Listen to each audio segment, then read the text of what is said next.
Күріш суының денсаулыққа пайдасы.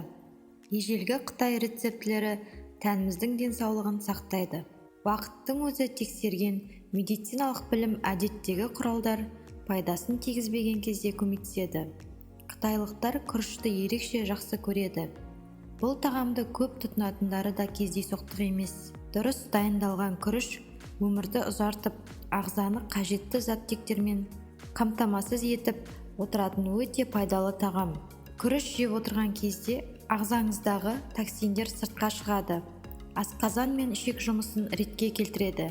Күрішке қарағанда оның суының пайдасы мол.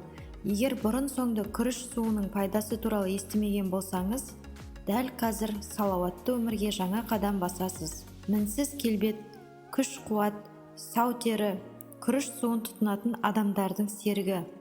Күріш суы ағзаны көмірсулармен қамтамасыз етіп, асқазан ауруын емдейді, артериялық қысымды ретке келтіреді, оба ауруын алдын алады. Мұнымен қатар, оның косметикалық қасиеті бар. Саңлаулардың аузын бітеп, тері түсін біркелкі етіп, майлылық деңгейін азайтады. Арнайы тағамдар шықпаған кезде ата-аналар балаларын осы сусынмен тамақтандырған. Күріш суының арқасында дисбактериоз, дерматит сынды аурулар өте сирек кездесетін болған.